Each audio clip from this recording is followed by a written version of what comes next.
All right, the president is focusing on inequality. He now calls for him to create a poverty czar. In fact, he's very serious about it. CKE restaurant CEO Andy Puzer says, you don't need a czar to know what will fix poverty. So what will? What will? Look, what we need to do in this country is reduce poverty and increase opportunity. There's only one thing that does that: economic growth. And there's only one system that's been repeatedly proven to generate sufficient economic growth to reduce poverty, increase opportunity, and that's free market capitalism. So what you need to do is free up the business sector to create jobs, to generate economic growth, and you'll see these problems start to disappear. The president says he has. Job growth is steady, sure.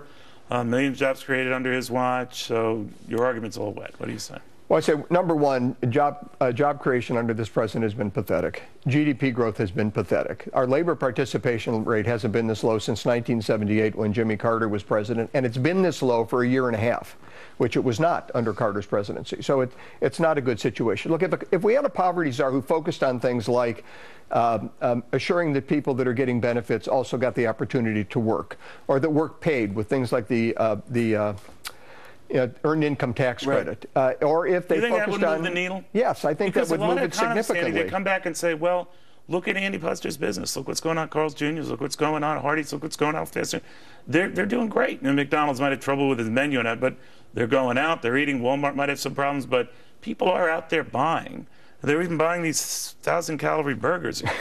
So they're doing something. I mean, the impression is they're out there hungry, but obviously, there's food to satiate them and help them. The good thing for our industry is that people are going to eat no matter what. And the reality is that since... This isn't cheap stuff. This is $5, $6 burger, right? Since oil prices have dropped, sales have gone up very, very significantly. You put money in people's pockets and you have products that they want, they will come and buy those products from you. And this is why we're able to sell these big, juicy, delicious burgers, because there's a lot of young, hungry guys out there that aren't putting their money in the gas tank. I was wondering who these are. If we can take a closer, are we able to do this? Guys, these burgers are huge because they're also a hot dog, is it one burger or two? It's a half-pound black Angus beef patty. Right. You can get a third pound or a quarter pound as well. This is a half-pound with a hot dog if you want to keep your figure. Kettle, yeah. Sure. Well, you know what? You got the cheese. You got the high protein. Okay, over 1,000 calories. The and food kettle police chips are going to be all over you. And then you have the gorgeous models sporting it. This is a formula, isn't it? Yeah, and it works very, very well. For whom? For our company. Yeah, our crew is like here right now. Yeah. So that consumers, 18 to 34-year-old guys, we're always told don't have a lot of money to splurge, but apparently they do. Well, like I said, one of the advantages of the oil price decline is it used to be a kid had $60 in his pocket. He filled up his gas tank. It took $60. He was eating at home. Yeah. Now it takes $30 to fill up the gas tank. You can stop on the way home at a Carl's or Hardee's and get one of these Most American burgers or one of our other great products. But you're doing very well. We can hear a little bit of this and the food and everything else. But the fact of the matter is you're worried about this push for a doubling of the minimum wage. Then all bets are off no matter the tempting burgers, right?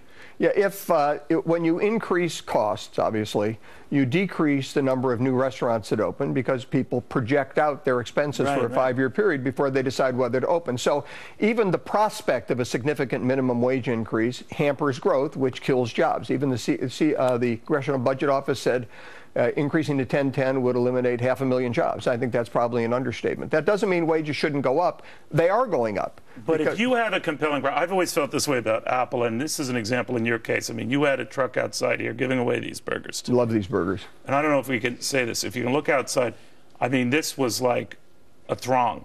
And I was coming in the building, and I thought, oh, these people are here for me. No. So that's something that, all right, even the 1,000 calories, even the price and all that, people will pay it if they like it. Yes. Like they pay for Apple products. It's a difference, but you get my point. So guys like you maybe you're worrying too much about Washington. You're worrying too much about taxes. What do you say? Well, I don't worry about taxes in Washington just because of our business. I have kids and grandkids. I mean, this was a great country. I had huge opportunities, as did you. We grew up in a country where you could realize those opportunities because there was economic growth and people were supporting the independence of the business community. As that declines, you're hearing people complain about things like income inequality, like lost opportunity, and like poverty because we don't have the kind of economic growth we need to really generate the kind of benefits that the American people are used to. So we need to change the policy. This, for the past 6 years, this obviously has not worked. It's not going to work. In the Republican field?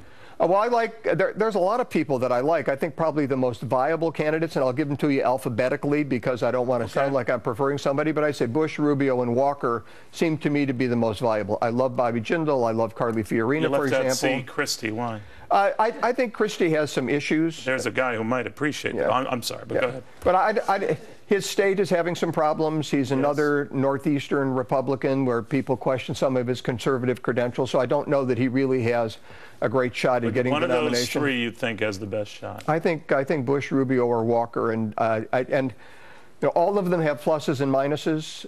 So I don't want to take a position on anybody yet. I like all three of them. I know all three of them. They're good people. They'd make great presidents. We just have to figure out who has the best chance to win and get behind that person. All right. Keep track of what Andy says, because he's been in this business for years. He's still very fit, very thin. That's weird. I'm just telling you, that is weird. I respect the heck out of him, but something's not flying here. Meanwhile, when ISIS terrorists take time for pictures, think of it. Time for pictures, show up. We are clearly running out of time to stop it. After this.